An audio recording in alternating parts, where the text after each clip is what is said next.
Good morning class 4। चलिए हिंदी की book निकाल लीजिए। सृष्टि हिंदी पाठमाला निकालिए और पाठ 8 ओपन कीजिए। पाठ 8 है व्यवहार कुशल मंदबुद्धि। पाठ 8 निकालेंगे, ओपन कर लीजिए। पाठ 8 का नाम है व्यवहार कुशल मंदबुद्धि। तो चलिए मैं इसे पढ़ती हूँ, आप लोग घर पे इसे पढ़ेंगे। चलिए पढ़ते हैं।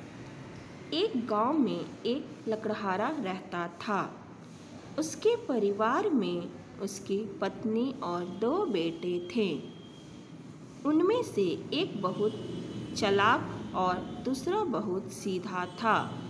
इसलिए पति पत्नी अपने बड़े लड़के को बहुत प्यार करते थे।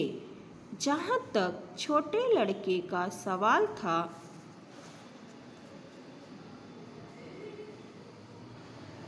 उसने उसका नाम मंदबुद्धि रख दिया। एक बार बड़ा लड़का जंगल में लकड़ी काटने जा रहा था, तो उसकी माँ ने उसे स्वादिष्ट खाना बनाकर दिया।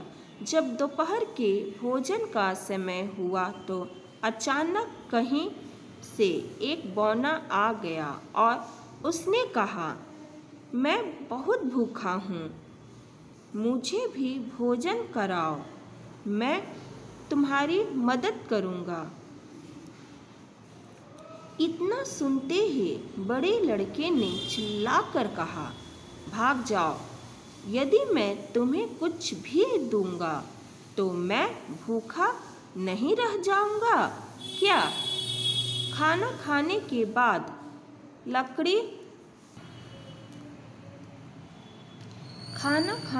बाद लकड़ी काटते समय अचानक वह लड़का पेड़ से गिर पड़ा और उसे खूब चोटें आई। यह बौने का जादुई बदला था। बड़े भाई की चोट के कारण अगले दिन मंदबुद्धि लड़का जंगल में लकड़ी काटने आया।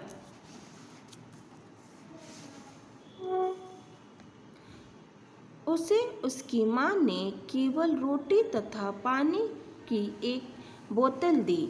फिर मंदबुद्धि भोजन के लिए बैठा तो वही बौना वहाँ पहुँच गया और उसी प्रकार बौने ने मंदबुद्धि से भी खाना मांगा तो मंदबुद्धि ने तुरंत ही अपना भोजन बौने की तरफ बढ़ा दिया।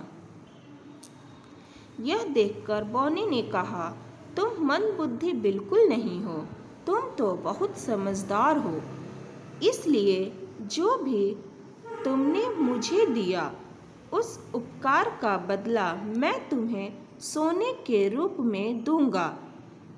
भोजन के पश्चात बौने ने मंदबुद्धि बालक को बहुत से सोने के सिक्के दिए। सूर्यास्त होने पर वह लकड़ी के गट्ठर के साथ लौटा। जब उसने माता पिता को बहुत से सोने के सिक्के दिए और सारी बात बताई तो वह बहुत प्रसन्न हुए और उसे बहुत प्यार किया। वह समझ चुके थे कि उसको मंदबुद्धि कहना गलत था। अब उसको घर का कोई सदस्य मंदबुद्धि नहीं कहता था। सचमुच वह समझदार बन गया।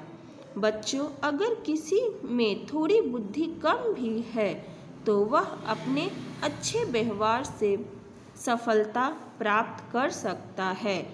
जिस व्यक्ति की बुद्धि तेज है मगर व्यवहार कुशल नहीं है तो वह कभी भी सफलता प्राप्त नहीं कर सकता। उसकी समाज में इज्जत भी नहीं होती है। ये मैंने कहानी पढ़ा दी आपको। व्यवहार कुशल मंदबुद्धि पाठ 8। इसको आप रीडिंग लगाइएगा, इसे पढ़िएगा अपने घर पे। अब हिंदी की कॉपी निकाल के शब्द अर्थ इसे आप अपनी कॉपी में कीजिएगा। स्वादिष्ट, बहुत अच्छा खाना, हर्ष, खुशी से, जादुई, जादू से भरा, सदस्य, सभी लोग। तो ये अपनी कॉपी में इसका सब दर्ज कीजिएगा। मैंने इसे पढ़ा दिया है, इसे आप अपने घर पे अच्छे से पढ़िएगा। ओके, और नेक्स्ट वीडियो के साथ नेक्स्ट क्लास में मिलेंगे। बाय।